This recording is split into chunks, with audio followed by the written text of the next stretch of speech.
When it comes to wireless gaming mice, Razer has got to be the top dog right now. They have not only found a way to give you a nice wireless mouse with virtually zero latency, but they have also managed to make it lightweight. And if that isn't impressive enough already, let me inform you that their wired version of this mouse is only 4 grams lighter. That is amazing. So let's dive into what I think is so far the best wireless gaming mouse out right now, and where this mouse could be endgame for you. With that being said, let's begin. Coming in at 74 grams, the Razer Viper Ultimate is Razer's wireless version of their 70 gram Razer Viper. The difference between the two, other than the wired wireless feature, is the weight, with 4 grams being the difference between the two, and the feet, with the wired Razer Viper using regular Teflon feet and the Viper Ultimate using 100% virgin PTFE feet. The body is a very low profile ambidextrous shape that is best suited for medium to large hands, and works well with claw grip and fingertip grip.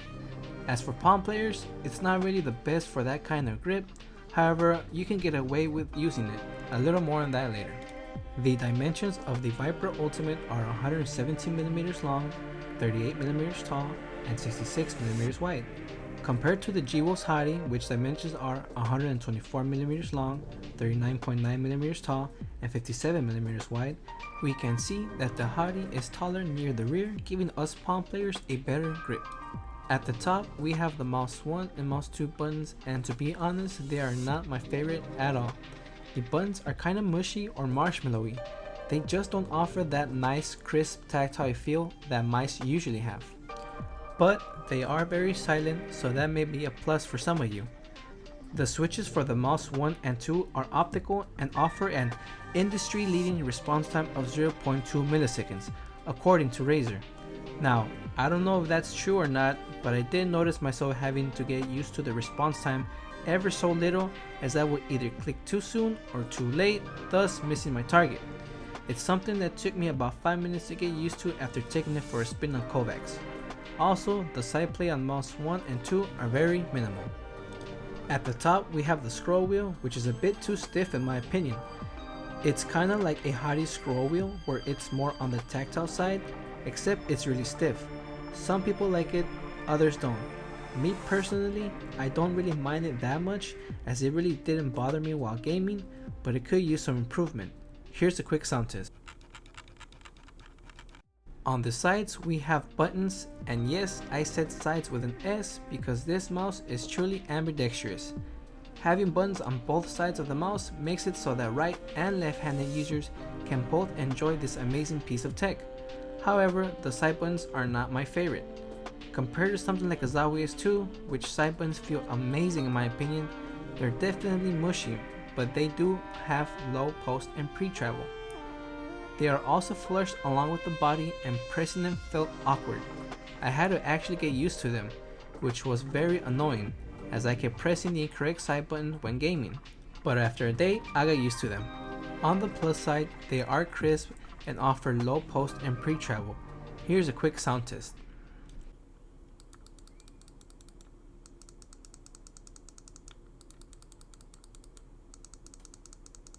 On the bottom, we can see the 100% virgin PTFE feet previously mentioned, and they feel amazing. I have no complaints about the feet. They are some of the best dog feet on the mouse and feel extra buttery on the Thor mousepad. Review coming soon, so stay tuned for that. The Viper Ultimate is using Razer's Focus Plus optical sensor, which is great. I haven't had any issues with it, and my accuracy is pretty good. Here we can see the DPI button, which has an LED indicator, a feature I think some of you may want in a mouse. You can identify what DPI level you are in according to the color, and right below that is the on and off switch. As for DPI levels, you can customize the DPI using Razer Synapse, which we will discuss in a bit. Also located on the bottom are these two pinholes that are magnetic, allowing you to easily place your mouse on the charging dock, which is amazing. I tend to use it often when waiting on queue in Apex rank mode, or just between waiting times in general. You can also dock your receiver here so you have it close to your mouse to prevent any latency issues. Lastly, located on the bottom is a little compartment that holds the USB receiver for when you decide to take this bad boy on the road. Now the Razer Viper does include a paracord cable, but to be honest, I haven't even used it on the mouse just because I never tend to run out of battery. Now that I mentioned the battery, let's get into the battery life.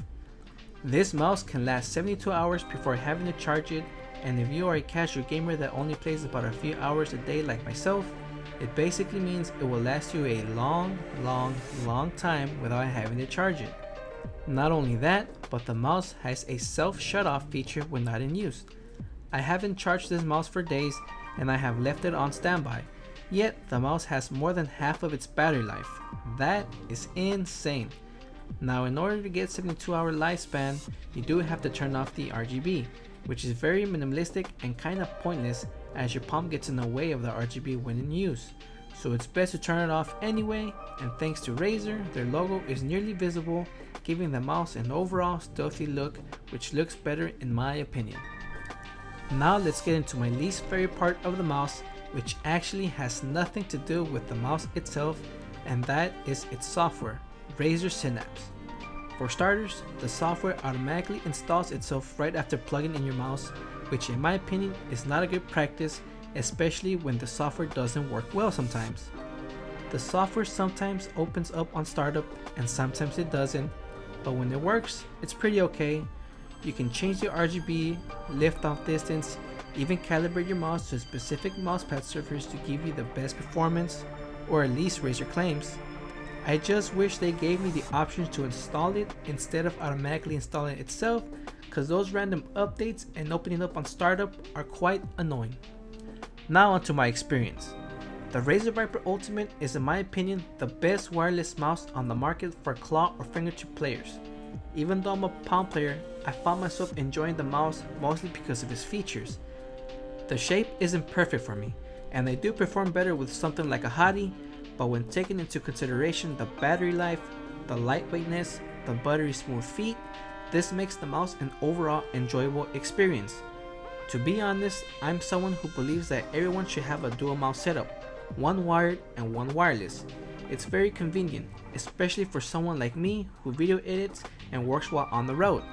Whether I'm just trying to chill and play casually or working on the road, the Razer Viper Ultimate offers a great experience overall, and I think many of you will enjoy it if you're looking for the best wireless mouse on the market to date. Thank you guys for watching. This is Gus from Hardware Unplugged, and I will see you guys soon. See ya.